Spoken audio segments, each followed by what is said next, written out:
Salam, axşamınız xeyirli olsun. Dəyərli üzvlər, mən Hava Qrup Şəxsi İnkişaf Qruplarının rəhbəri İlham Bayramova. Hər birinizi növbəti dərsiz təlimdə görməyimə görə, olduğunuza görə çox şadam. Üzrlü sayın, bir tık həyəcan və stres var. İnşallah bunu sizinlə ünsiyyətə yansıtmaram. Leyla xanım, xoş gəlmisiniz. Sizi aramızda görmək çox xoşdur. Əməkdaşlığımız həmişə belə güclü daimi olsun.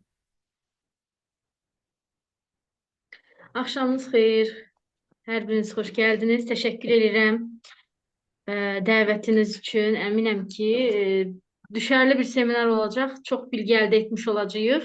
Bilirsiniz, mən heç vaxt əli boş gəlmirəm. Sadəcə nəzəriyyə ilə də gəlmirəm. Çalışıram ki,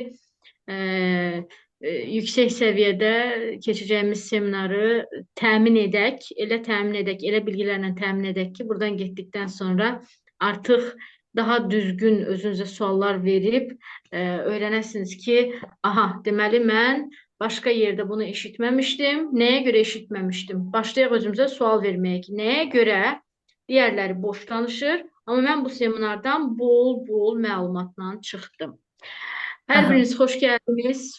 Təlim haqqında bir kiçik də məlumat verim, ondan sonra Olun. başlayaq. Xahiş edirəm ki, təlimçimiz sözünü tam bitirməmiş səsləri atmayaq. Görüntünü açmaq arzu olunandır. Yəni siz atsanız daha yaxşı ki, biz əyani təlimlərdə bir-birimizi gördüyümüz zaman həmin sizi AV qrup təlimdə görmüşdüm kimi bir-birimizi tanıya bilərik. O səbəbdən xahiş edirəm ki, görüntüləri açaq, kimlər uyğundursa. Amma səslərimizi bağlı saxlayaq. Təlim sözünü bitirdikdən sonra bütün suallarınızı, geri dönüşlərinizi, tənqidlərinizi, iradlarınızı gözləyirik. Və təlimin mövzusu təhsildə şəxsiyyət yönümlü yanaşma. Bir daha dəvətimi qəbul etdiyinizə görə təşəkkür edirəm.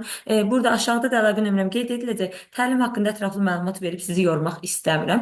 Həm rəsmi sertifikat, həm də əlavə suallarınız üçün mənə yaza bilərsiniz. Mən daim burada aktivəm. Aşağıda təkrar əlaqə nömrəmi qeyd edəcəm. Buyurun Leyla xanım, söz sizdədir. Təşəkkür edirəm və hər kəsə uğurlar arzu edirəm. İstəyərdim ki, təlimə başlamadan qabaq bilirəm ki, siz keçən səfər İlham xanım bir anket istifadə etmişsiniz qrupda. Anketin nəticələrini də gördüm, çox sevindirici idi. İstəyərəm ki, anket deyil, bu dəfə tam əks olunacağı bir testi iştirakçılarla bərabər işləyək. Əgər mümkündürsə, sadəcə bir neçə kriteriyalar var ki, onlara əməl edilməsini tərəfdarıyam. Birinci sualınız varsa zəhmət olmasa qeyd eləyin, sonda oxuyub cavablayacağam. İkincisi, bir şeyi başa düşmədiyinizdə səsinizi açıb bir daha təkrarını istəyə bilərsiniz.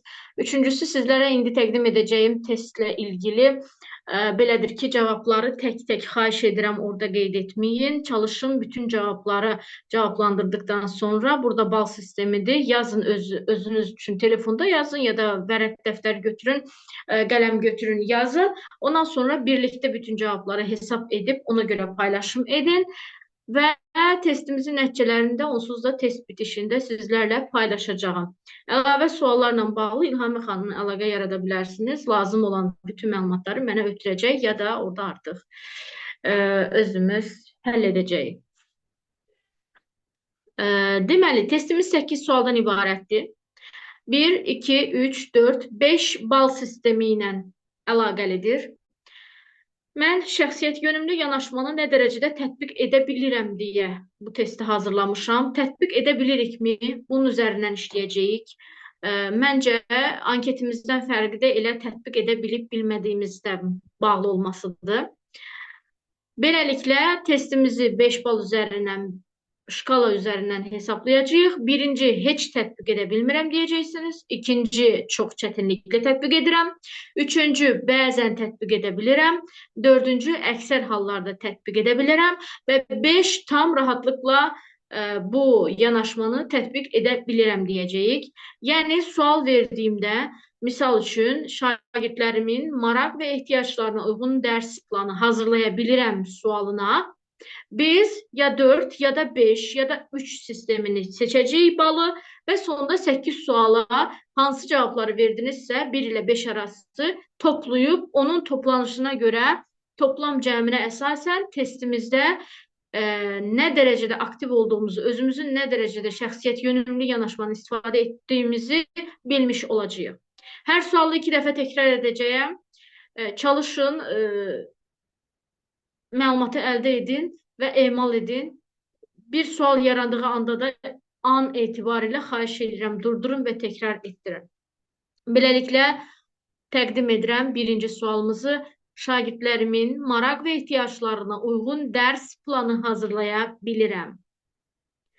Şagirdlərimin maraq və ehtiyaclarına uyğun dərs planı hazırlaya bilirəm. 1. Heç tətbiq edə bilmirəm, hazırlaya bilmirəm. 2. Çox çətinliklə hazırlaya bilirəm. 3. Bəzən hazırlaya bilirəm. 4. Əksər hallarda hazırlaya bilirəm. Və 5. Tam rahatlıqla tətbiq edə bilirəm. Yəni, tam rahatlıqla dərs planı hazırlaya bilirəm. 1 ilə 5 arası zəhmət olmasa seçin.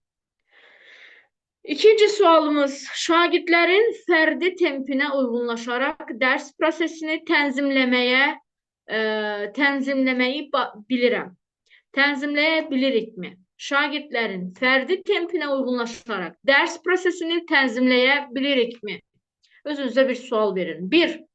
Heç vaxt tənzimləyə bilmirəm. 2. Çox çətinliklə. 3. Bəzən. 4. Əksər hallarda. Və 5. Tam rahatlıqla hazırlaya və tənzimləyə bilirəm. Üçüncü sualımızı təqdim edirəm. Tədris zamanı şagirdlərin seçim etmək və qərar vermək imkanlarını təmin edə bilirsinizmi? Üçüncü sualı təkrar edirəm. Tədris zamanı şagirdlərin seçim etmək və qərar vermək imkanlarını təmin edə bilirsinizmi? 1. Heç vaxt təmin edə bilmirəm. 2. Çox çətinliklə. 3. Bəzən. 4. Əksər hallarda. Və 5. Tam rahatlıqla. Unutmayın, bu seçilən rəqəmlər hamısı sonda toplanacaq. Ona görə bir dəyərləndirməmiz olacaq. Dördüncü sualımız, dərs prosesində özümü nəzarətçi, yox, bələdçi kimi görürəm. 4. Dərs prosesində özümü nəzarətçi, yox, bələdçi kimi görürəm. Nəzarətçi ilə bələdçi arasında dağ qədər fərq var. Bunu biləsiniz. 1. Heç vaxt. 2. Çox çətinliklə. 3. Bəzən.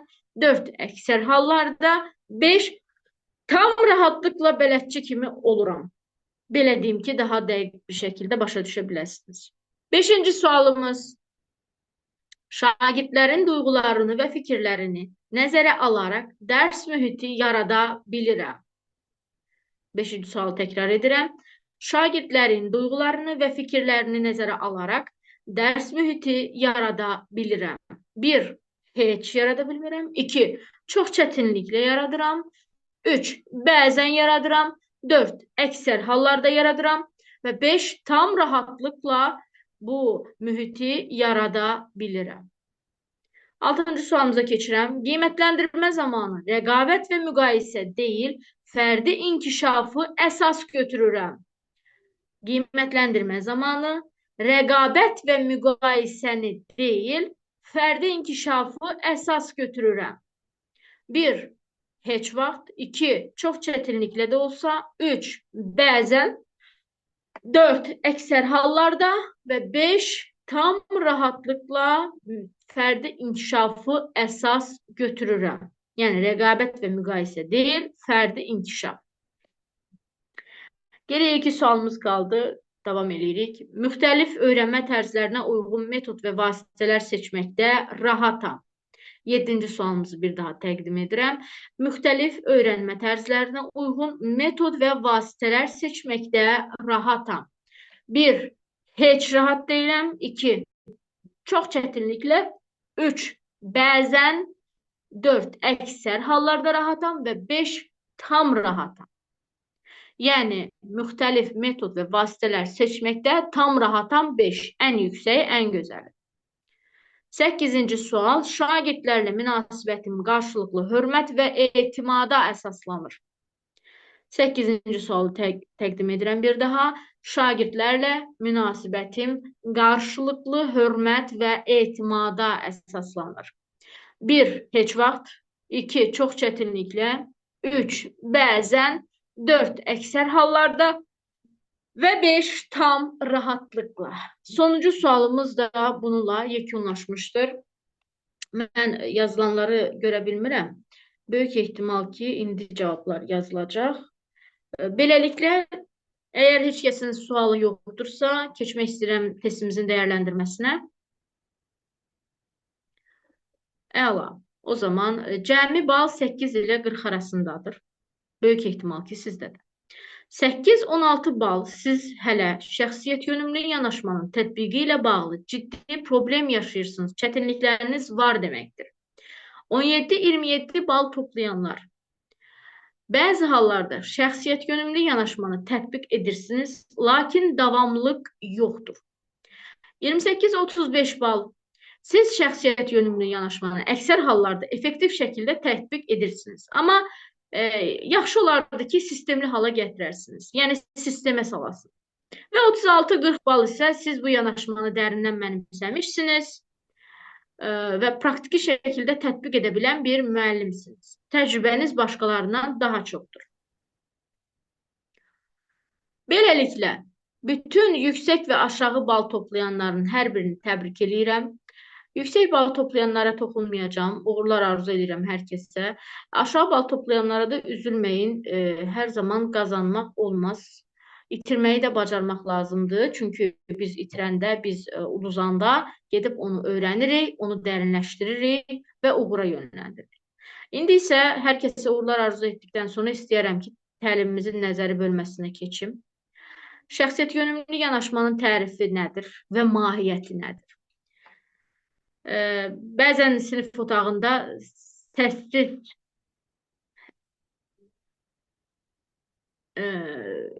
səssiz qalan bir uşaq olur. Özünüz də görmüşsünüz, pasiv deyirsiniz ona.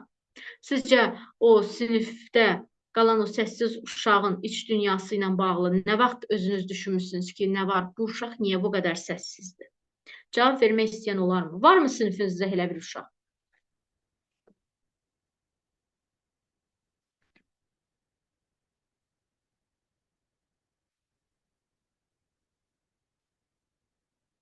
Yoxdur. Hər kəsin sinifində aktiv uşaqlardır. Əla, sevindirici haldır. Bəli, Müəllimə, bəli, bəli. mənim elə bir uşağım var. Aha, siz nə cür tətbiq edirsiniz o uşağın səsini çıxartmaq üçün? Nələr edirsiniz? O uşaq ailənin tək uşağıdır, bir də şəhid ailəsidir. Yəni ailələrində bu faciə yaşadıqdan sonra uşaqda çox dəyişikliklər olub, içinə qapanıq. Bir də ailənin tək uşağı olub.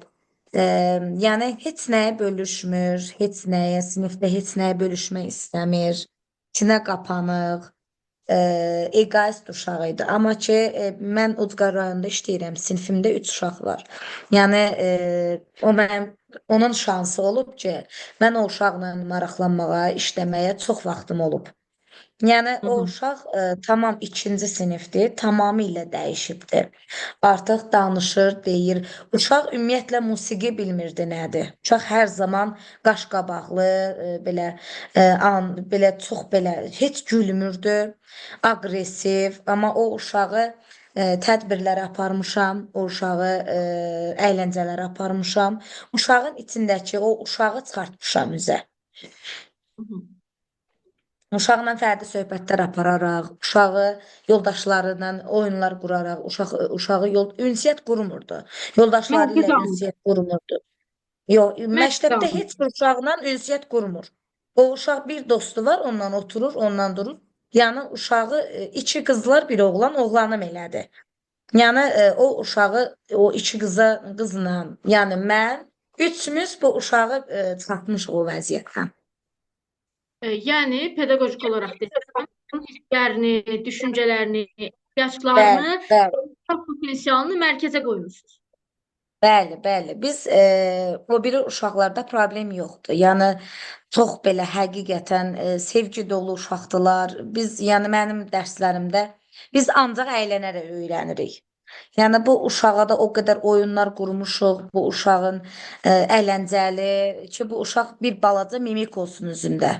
Bir balaca gülsün, bir balaca uşaqda bir adaptasiya olsun məktəbə. Məsələn, dərsdə idi, fikri qalmışdı. Nənəm belə getdi, babam belə getdi. Nənəmin, nə bilim, babamın maşını xarab oldu. Fikri ancaq nənə baba yanında qalır. Ancaq nənəm belə, babam belə, nənənin malı, mülkü. Çox ancaq belə işlərlə məşğul idi. Qəti dərsə adaptasiya ola bilmirdi. Amma şükür Allaha, biz onları qoymuşuq birinci sinifin birinci yarım ilində. Yəni ikinci yarım ilə tamamilə bu şeyi aradan götürmüşük. İkinci sinifi bitiririk, şükür Allaha. Yəni uşaqda çox dəyişiklik var, çox. Təbrik edirəm sizi. Deməli, şəxsiyyət yönümlü yanaşmısınız. Burada çox Bəli, təşəkkür bəli. edirəm Könül xanım.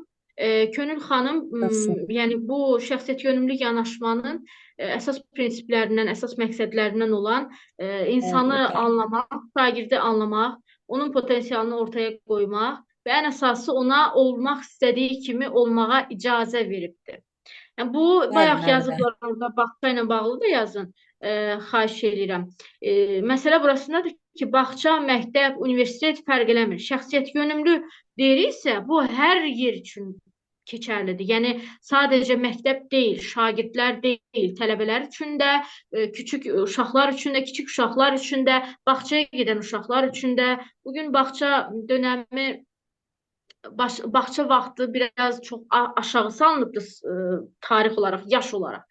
Bu heç ürək açan bir məlumat deyil, ürək açan bir vəziyyət deyil. Yəni 2 yaşından etibarən, 3 yaşından etibarən sosialləşmə adı altında uşaqlar bağçaya götürülür. Oysa ki, mən sizə qeyd edim ki, 6 yaşa qədər uşaqların başqa uşaqlarla sosialləşməyə ehtiyacları yoxdur. Əgər valideynləri varsa, işləsələr belə onların başqa birilərinə ehtiyacları yoxdur. Bunu elm sübut eləyir.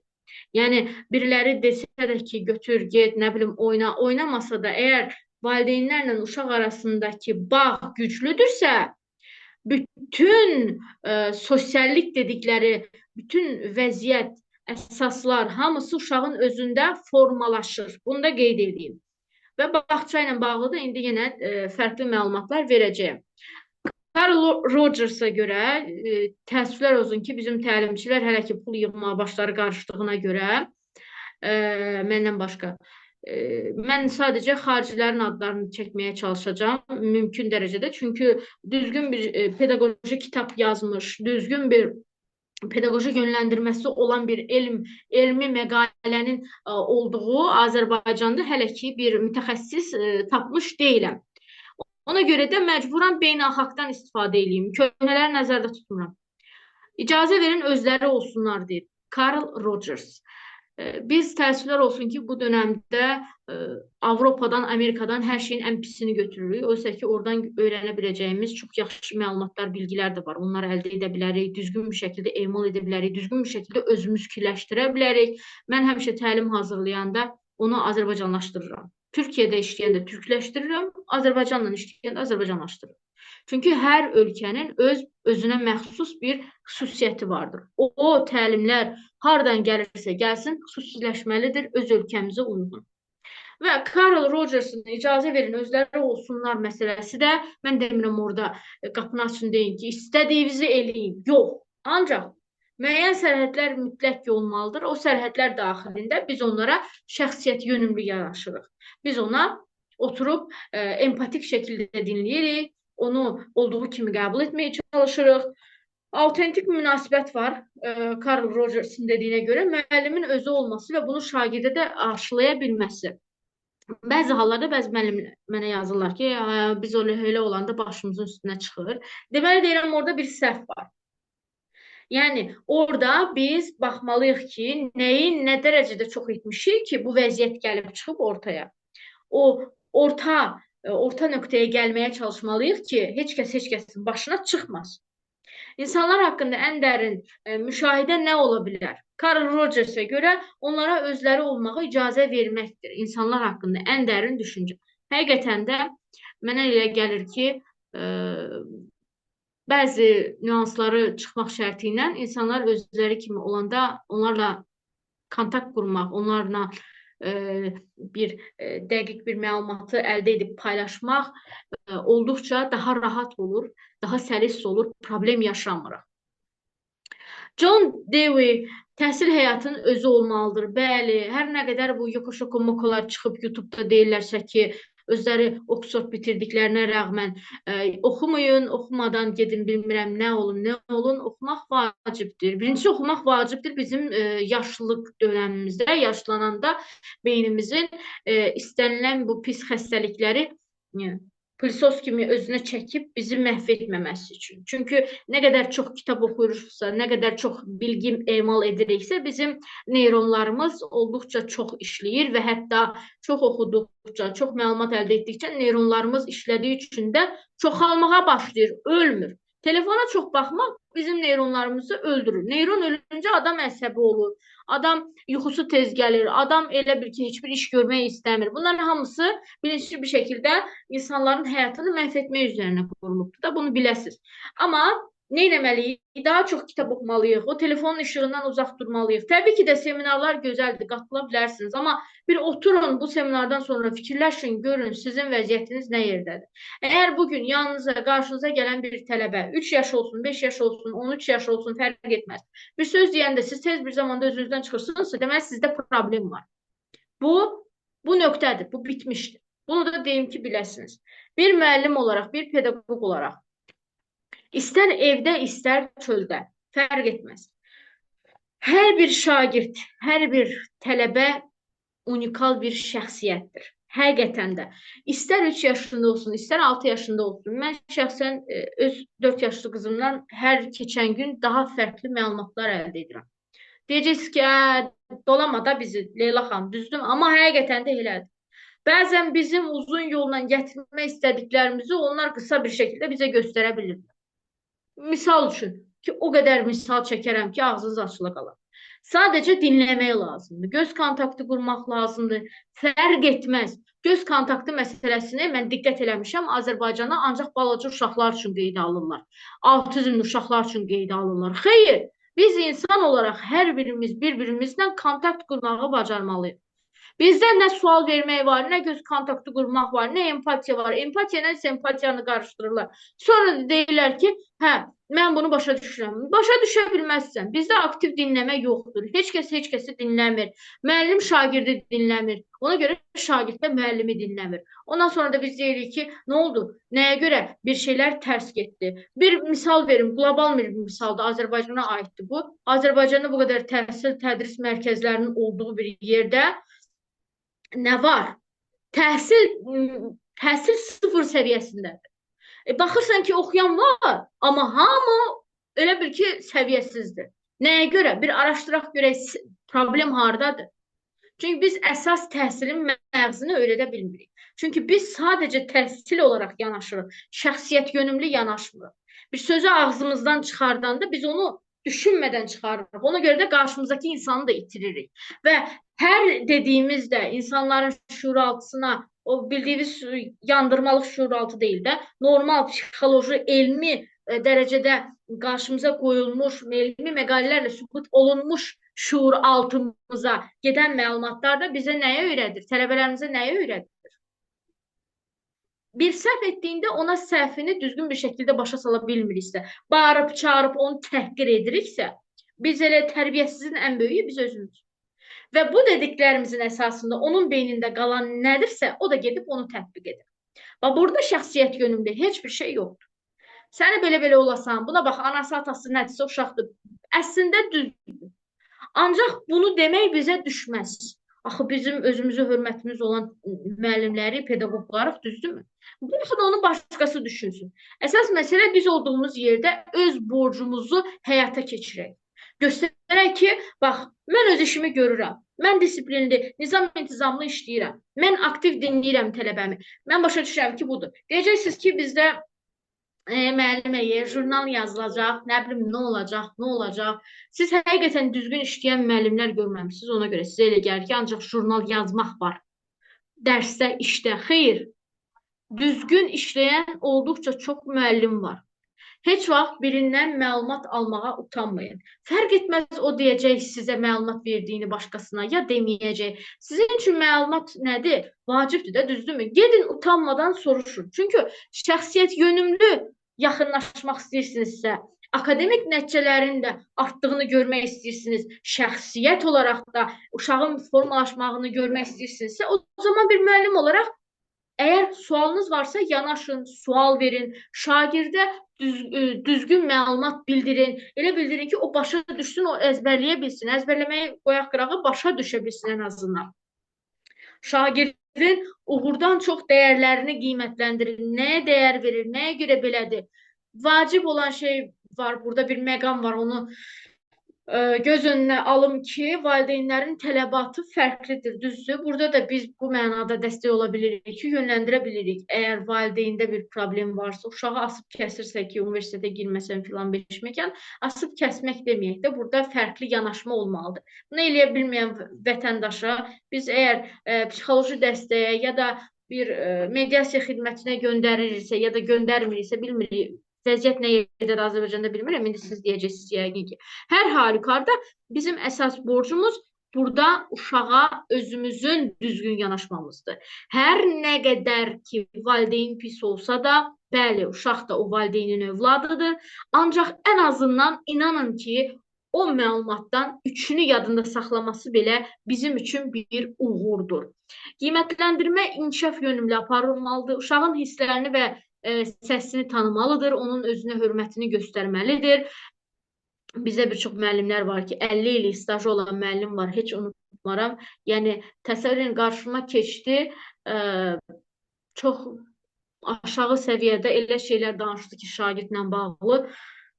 Yəni, mən düşündüm ki, bu müəllim 50 yaşına gəlib çıxıb, amma hələ ki müəllim ola bilməyib. Çalışaq elə müəllimlərdən olmayaq. Böyük hörmətim var. Böyük olduğu üçün də ona qarşı tərbiyəsizlik etmədim. Bu da mənim ona olan hörmətim. Ancaq çox üzüldüm ki, çox təəssüflər olsun ki, bir çox məktəblərdə vəziyyət budur. Amma gənc müəllimlər hələ ki özlərini qurtara bilərlər. Xahiş edirəm, öz üzərinizdə düzgün yerdən işləyin. Əgər bir məlumatı təkrar əldə edirsinizsə, seminarlara qatırıb fərqli bir məlumat əldə etmişsinizsə, onda oturun, əlinizdə olan məlumatları bir daha oxuyun. Çünki əminəm ki, əlinizdə olanlardan da 2 qat, 3 qat daha çox fərqli məlumat çıxartmış olacaqsınız. Hörmət, açıq ünsiyyət, əsas gözləntilər nədir uşaqda? Müəllim-şagird münasibəti deyilir də buna. Şagird nə istəyir, nəyi formalaşdırmalıyam mən bu şagirddə? Yəni, təhsil şəxsiyyəti inkişaf etdirirmi? Etdirirsə, necə?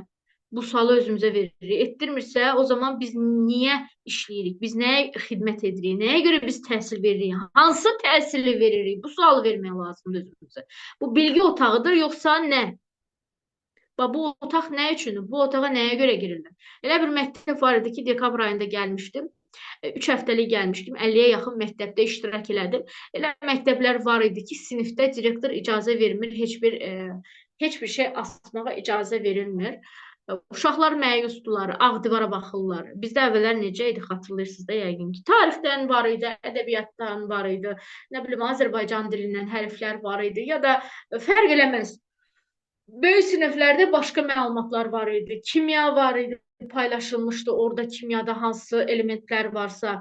Elə məktəblər var idi ki, o qədər ürəyi açan idi ki, direktor bütün şagirdləri adı ilə tanıdığını gördüm, onlara xüsusi yanaşdığını gördüm. Yəni, bu onu göstərir ki, əslində biz istəsək çox iş ərsəyə gətirə bilərik, amma demək ki, istəmirik. Yəni, jurnal çoxdur məsələsinin üstünə atmağın bir mənası yoxdur. Ya da buranı təmiz saxlayaq deməklədir. O təmiz saxlanması olan yer divar deyil, yerdir. Oranı da növbətçi tutub uşaqlarla danışıb səliqəli bir şəkildə süpürtdürə bilərsiniz. Bir dəfə belə seminarda danışanda valideyn dedi ki, mənim uşağım niyə yer süpürməlidir ki? Dedim ki, siz bir də özünüzü xatırlayın, görün, siz niyə süpürürsünüz onda? Başladı gülməyə, deyir, düz deyirsiniz. Bəzən adam unudur, bəzən də unutmamaq lazımdır. Unudanda da çalışaq ki, elə şeylər unudaq ki, ayvay olsun da danışmayaq. Amma yaxşı şeyləri, həqiqətən də həyatda bizi bir ağaca tutunduran ya da həyatda bizi sürətli qatara mindirən, yəni sürətli inkişaf üçün düşünün. O bütün bilgiləri məncə unutmamağa çalışmaq lazımdır. Unutmamaq üçün tətbiq etmək lazımdır. Tətbiq edə bilmirsinizsə, gedin oturun, tətbiq edənlərdən öyrənin. O biabırçılıq deyil. Öyrənmək biabırçılıq deyil, öyrənməmək biabırçılıq. Gedin oturun, öyrənin. Empatiya və dinləmə mədəniyyəti. Bir çox müəllimdə qeyd etdiyim kimi bu yoxdur. Hədə yaxşı. Bunu şəxsən gözümlə gördüyüm var da. Təsəvvür edin ki, mənim bugün qızım 4 yaşındadır və gəlib indi mənə bir şey desə, mən burada hədə yaxşı çıx get deməyəcəm. Mən ona sadəcə göz qaş eləyəcəm, sonra konuşuruz ya da deyəcəm ki, tamam kızım, sonra konuşuruz. Olurmu? O da deyəcək, tamam.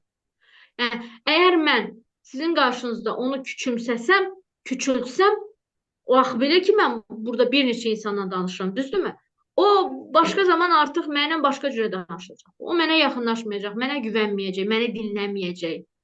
Bundan sonra qatar getdi. Çalışmalıyıq ki, həm öz övladlarımıza, həm də şagirdlərimizə elə yanaşaq ki, adımız qalsın. Divarlarda mı desəm, bizi heç vaxt unutmasınlar. Mən də sizlər kimi bir zamanlar 11 sinif oxumuşam. Amma mənim bildiyim, məni şəxsiyyət yönümlü yanaşmaları ilə inkişaf etdirən tək müəllimim var. 1-ci, 4-cü sinif müəllimə.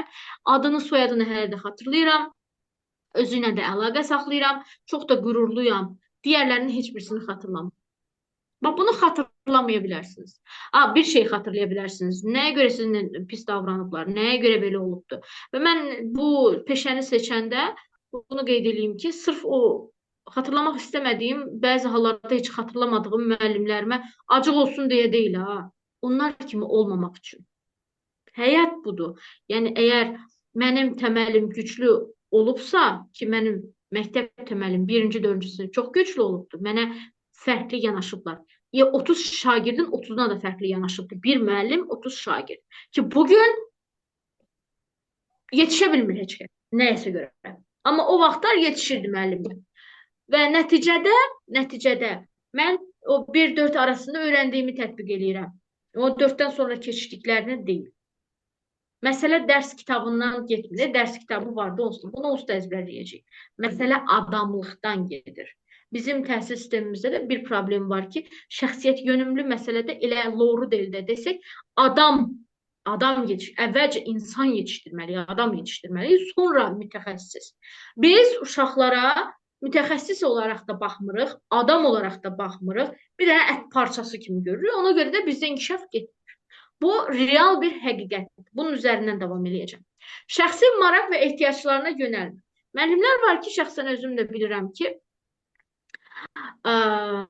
necə olmalıdır, şagirdlə söhbətləri tutmalıdır, hər hansısa bir problem vaxtı şagird bizə elə güvənməlidir ki, gəlsin, başqalarının getdiyini gözləsin, otursun, bizə dərdini başa salsın. Bizim müəllimlərin bir çoxsu neyniyir? Mənim vaxtım yoxdur, mən getdim, çantasını aldı, qaçdı, getdi. Deyəcəksiniz ki, adı onun da evdə ailəsi uşağı var da. Bəzi yerdə özünüzü aldatmayın da, indi bəzi yerdə həqiqətən 5-10 dəqiqə vaxt ayırmaq olar.